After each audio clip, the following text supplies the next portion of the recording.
വീണ്ടും അധികാരത്തിലേക്ക് എത്തിയാൽ രാജ്യത്തെ SC, ST, OBC സംവരണം ഇല്ലാതാക്കുമെന്ന് പറയുകയാണ് ഡൽഹി മുഖ്യമന്ത്രി അരവിന്ദ് കെജ്രിവാൾ. യോഗി ആദിത്യനാഥിനെ മുഖ്യമന്ത്രി സ്ഥാനത്ത് നിന്ന് പ്രധാനമന്ത്രി നരേന്ദ്രമോദി നീക്കും എന്നും കെജ്രിവാൾ ആവർത്തിക്കുന്നു. അടുത്ത ദിവസങ്ങളിൽ ഉത്തർപ്രദേശിൽ പ്രധാനമന്ത്രി നരേന്ദ്രമോദി 7 റാലികളെ അഭിസംബോധന ചെയ്യും. രാഹുൽ ഗാന്ധി ഇന്ന് ഒഡീഷയിലും പ്രിയങ്ക ഗാന്ധി ഉത്തർപ്രദേശിലും റാലികൾ അഭിസംബോധന ചെയ്യുകയാണ്. ഉത്തർപ്രദേശിൽ ഇന്ത്യ മുന്നണിക്ക് പിന്തുണ അറിയിച്ചെത്തിയ അരവിന്ദ് കെജ്രിവാൾ BJPക്കെതിരെ അക്കമിട്ട ആരോപണങ്ങൾ ഉന്നയിക്കുകയായിരുന്നു. രാജ്യത്തെ സംവരണം റദ്ദാക്കാനാണ് BJP 400 സീറ്റുകൾ ആവശ്യപ്പെടുന്നതെന്ന് കെജ്രിവാൾ. इन लोगों की पूरी तैयारी है. अगर ये लोग जीत गए तो संविधान को बदल के SC, ST और OBC का रिजर्वेशन खत्म कर दिया जाएगा.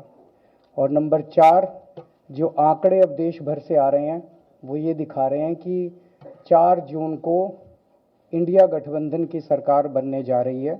മോദി വീണ്ടും അധികാരത്തിലെത്തിയാൽ 3 മാസത്തിനുള്ളിൽ യോഗി ആദിത്യനാഥിനെ മുഖ്യമന്ത്രി സ്ഥാനത്ത് നിന്ന് മാറ്റുമെന്നും അമിത്ഷായ്ക്കൊപ്പം വളർന്ന നേതാക്കളെ മോദി ഒതുക്കിയെന്നും ആരോപണം. 5ാം ഘട്ട ലോക്സഭാ തെരഞ്ഞെടുപ്പിന്റെ പ്രചാരണത്തിൽ കൂടുതൽ ശ്രദ്ധ ചെലുത്താനാണ് BJPയുടെ നീക്കം. അമേഠി, റായ്ബറേലി, കൈസർഗഞ്ച് മണ്ഡലങ്ങൾ ഈ ഘട്ടത്തിൽ ഉൾപ്പെടുന്നതുകൊണ്ട് തന്നെ BJPക്ക് ഇത് അഭിമാന പോരാട്ടം കൂടിയാണ്. 2 ദിവസം കൊണ്ട് ഉത്തർപ്രദേശിൽ നരേന്ദ്രമോദി 7 റാലികളെ അഭിസംബോധന ചെയ്യും. 24 ഡൽഹി.